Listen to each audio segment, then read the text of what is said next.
La Terre est condamnée. C'est ce que nous affirment les chercheurs qui étudient la vie des étoiles.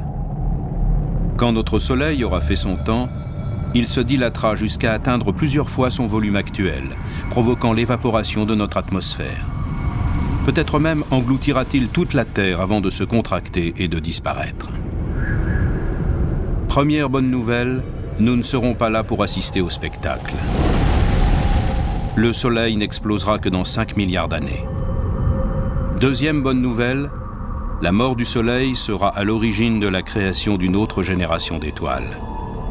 Car comme le phénix renaissant de ses cendres, les étoiles mourantes insufflent à la galaxie une vie nouvelle.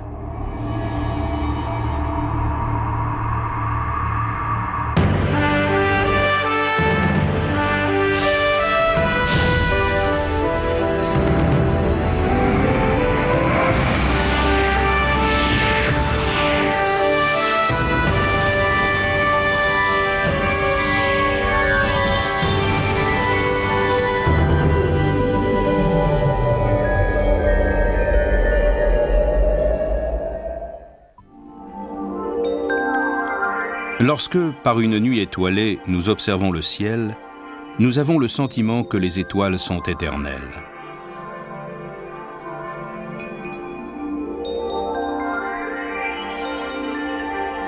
Mais cette permanence des étoiles est la plus grande illusion de la nature. Si nous pouvions scruter le ciel pendant des millions d'années, nous verrions que les étoiles naissent, vieillissent et meurent. Une analyse approfondie du ciel nocturne révèle des étoiles de tous les âges.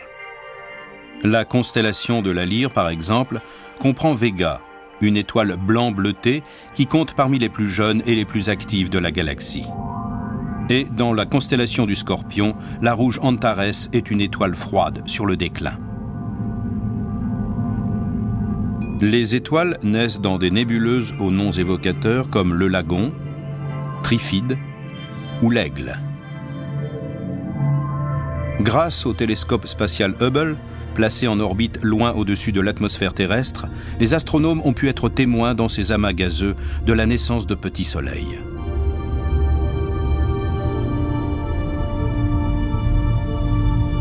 Ils ont également pu étudier des nébuleuses telles que l'Hélice, l'Anneau et l'Esquimau.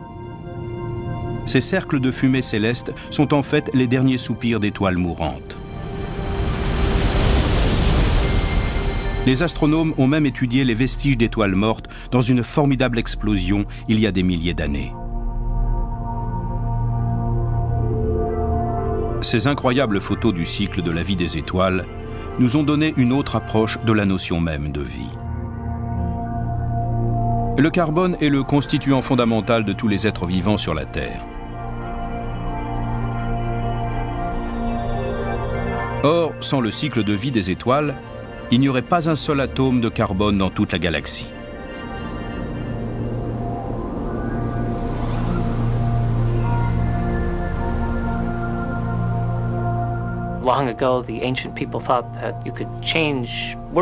Autrefois, les hommes pensaient qu'on pouvait transformer des éléments sans valeur en éléments précieux.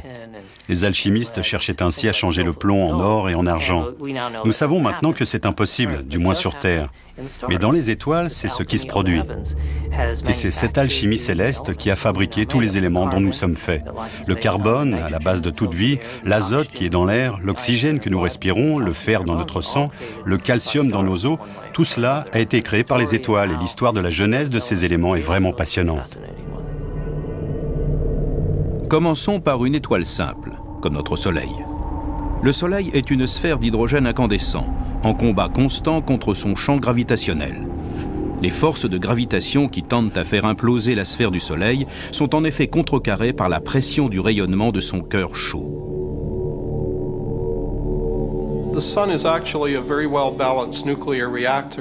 En fait, le Soleil est un réacteur nucléaire très bien équilibré. Il produit de l'énergie depuis des milliards d'années par la combustion de son hydrogène en hélium. Et il fait ça depuis près de 4,5 milliards d'années, tout en restant pratiquement stable.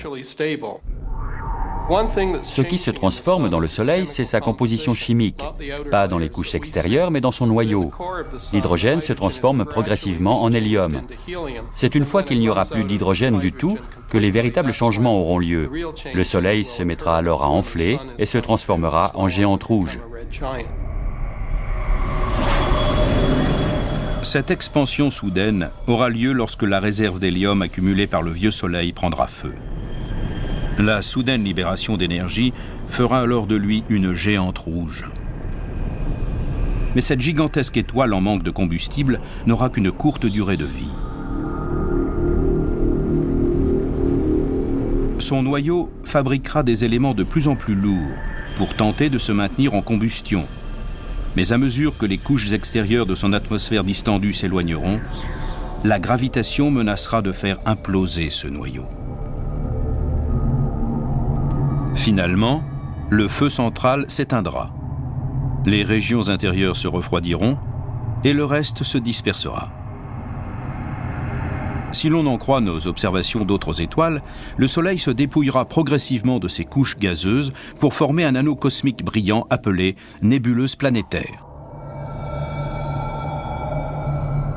Une dénomination trompeuse, car ces immenses amas immatériels n'ont rien à voir avec des planètes. Mais au XVIIIe siècle, l'astronome anglais William Herschel crut voir dans ces disques translucides des planètes fantomatiques. Il les baptisa donc nébuleuses planétaires, et le nom est resté.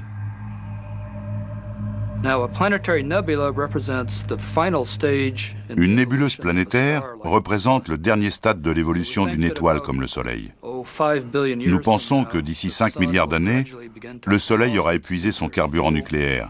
Il connaîtra une expansion en géante rouge, multipliant par 50 ou 100 son diamètre actuel. Puis ces couches extérieures se perdront dans l'espace, laissant derrière elles le noyau central. Ce cœur chaud enverra des rayons ultraviolets dans les gaz environnants, les faisant briller et leur donnant l'apparence d'une nébuleuse, comme la nébuleuse de l'Anneau. Puis cette nébuleuse se dissipera progressivement dans l'espace. Le cœur restant s'usera peu à peu et deviendra ce qu'on appelle une naine blanche. Et que devient la Terre dans tout cela ? Un poète a dit « La Terre finira-t-elle dans la glace ou dans le feu ?» En fait, nous aurons d'abord droit au feu, puis à la glace. D'abord, la géante rouge réduira la Terre en cendres, et ensuite, ce qui en restera gèlera, lorsque le Soleil deviendra une naine blanche et disparaîtra. Bien sûr, nous ne pouvons pas en être absolument sûrs. Quelques astronomes prévoient un scénario encore plus catastrophique, selon lequel le Soleil s'agrandirait jusqu'à engloutir complètement la Terre. Celle-ci serait alors aspirée vers l'intérieur du Soleil et désintégrée avant d'atteindre son noyau. Le Soleil, quant à lui, finira non pas dans un grand bang, mais dans un murmure. Il n'explosera pas en supernova à la manière des étoiles plus volumineuses. Les supernovas projettent leurs débris dans l'espace, fournissant ainsi la matière première nécessaire à l'élaboration de nouvelles étoiles et planètes. Quand notre Soleil se changera en nébuleuse planétaire, lui aussi dispersera ses composants, mais la transition se fera de manière moins brutale. Les nébuleuses planétaires contribuent surtout à fournir de l'azote. Une bonne part de l'azote qu'on trouve sur la Terre provient d'étoiles qui n'ont pas explosé, mais dont l'atmosphère s'est dissipée sous forme de nébuleuses planétaires. Et pour moi, la plus grande réussite du télescope spatial Hubble sont les magnifiques photos de nébuleuses planétaires. Les nébuleuses que Hubble a permis de photographier ont été baptisées de noms évocateurs, comme spirographe, le biréacteur, la fourmi, et la nébuleuse préférée des astronomes amateurs, l'œil de chat.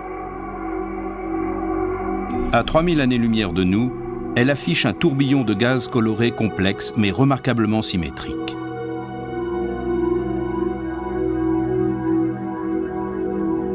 Ce sont des photos comme celle-ci, prises par Hubble, qui ont obligé les astronomes à revoir leur théorie sur la formation des nébuleuses planétaires.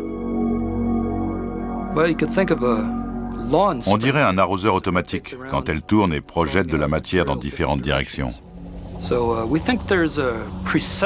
Nous pensons que l'étoile vibre, tandis qu'elle projette de la matière dans toutes les directions. Mais pourquoi fait-elle ça? Cela reste un mystère. Peut-être est-ce dû à des champs magnétiques ou à l'action d'une étoile, ou même d'une planète compagnon.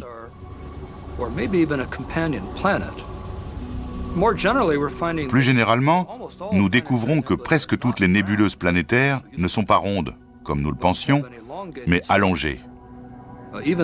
Même la fameuse nébuleuse de l'Anneau, qui à première vue semble ronde, a probablement en fait une structure cylindrique ou en forme de tonneau.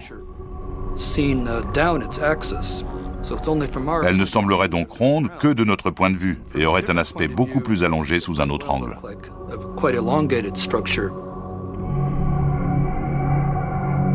La nébuleuse de l'Hélice, située à 450 années-lumière, est la nébuleuse planétaire la plus proche de la Terre.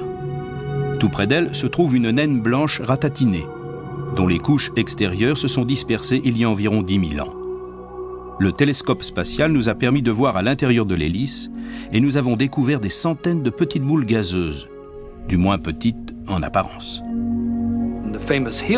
Sur la fameuse photographie de l'hélice, on voit des traînées de matière expulsées de ces nœuds très denses et qui forment ce qui ressemble à des comètes, bien qu'on ait affaire ici à un ordre de grandeur bien plus grand que dans notre propre système solaire.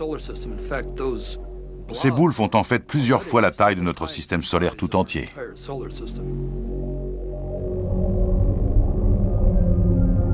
De gigantesques nébuleuses, une population extrêmement diversifiée d'étoiles, d'innombrables planètes, toutes ces merveilles font partie d'une cité d'étoiles nommée la galaxie de la Voie lactée.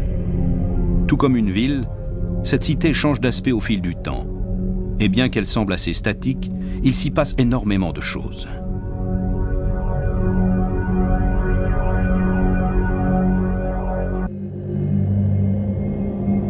Notre galaxie est immense.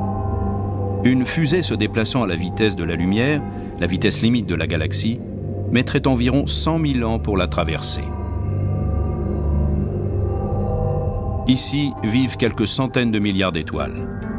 Notre Soleil et son cortège de planètes résident dans une banlieue plutôt éloignée du centre-ville, une zone assez étendue et tranquille, comme le sont la plupart des régions périphériques de la galaxie. Dans cette zone, les étoiles sont de masse, de luminosité et de couleurs très variées. Des crèches et des cimetières stellaires parsèment le paysage. Du moins, le supposons-nous. Et la tâche des astronomes consiste à ordonner toutes ces informations en un tout cohérent. Dans ce but, des radioastronomes du monde entier se sont regroupés dans le cadre du relevé du plan galactique. Ils mettent en commun leurs données pour cartographier la Voie lactée de façon la plus précise possible. Cette entreprise a commencé au milieu des années 90 à l'Observatoire national de recherche radioastronomique situé près de Penticton, en Colombie-Britannique. Ce télescope à synthèse d'ouverture est muni de plusieurs paraboles reliées électroniquement qui fonctionnent comme une seule gigantesque antenne. Il scrute la Voie lactée à la recherche d'ondes radio émises par les atomes d'hydrogène, l'élément le plus abondant de la galaxie.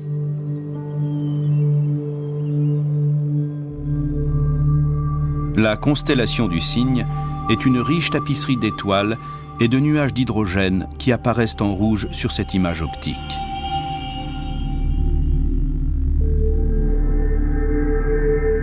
Mais grâce aux techniques d'observation radio et aux satellites, on peut désormais déceler des objets difficiles ou impossibles à détecter de façon optique.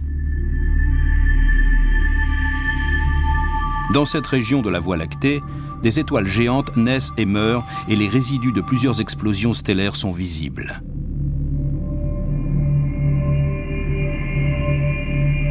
Des nébuleuses compactes indiquent la présence d'une étoile récemment formée, enveloppée d'un voile dense de gaz chaud. Des vents stellaires provenant d'autres jeunes étoiles, et probablement aussi d'explosions anciennes, ont modelé des nuages de gaz et de poussière en longs filaments courbes.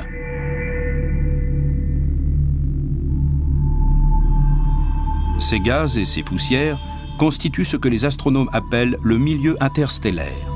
Ce milieu contient surtout de l'hydrogène et il est extrêmement ténu.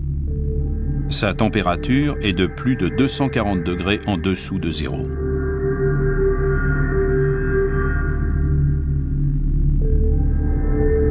Par endroits, le milieu interstellaire se concentre en nuages moléculaires denses, amas concentrés de gaz et de poussière. C'est là que se forment les étoiles.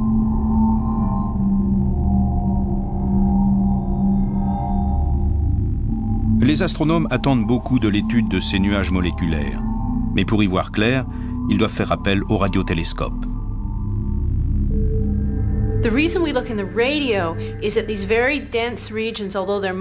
Nous utilisons des radiotélescopes parce que dans ces régions très denses, composées majoritairement de gaz, il y a environ 1% de grains de poussière extrêmement fins qui interceptent la lumière, l'absorbent et la dispersent.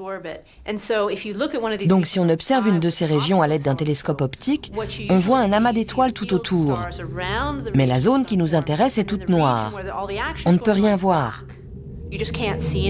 On dirait une zone absolument vide. Mais dès qu'on fait appel aux ondes radio, c'est l'inverse. Les ondes radio pénètrent à l'intérieur de ces zones de fine poussière, ce qui permet aux radiotélescopes d'enregistrer ce qu'elles contiennent. Ces nuages glacés étant de puissants émetteurs d'ondes radio, leur structure peut être analysée en détail. Et les systèmes stellaires en formation dans ces nuages produisent eux aussi des ondes radio.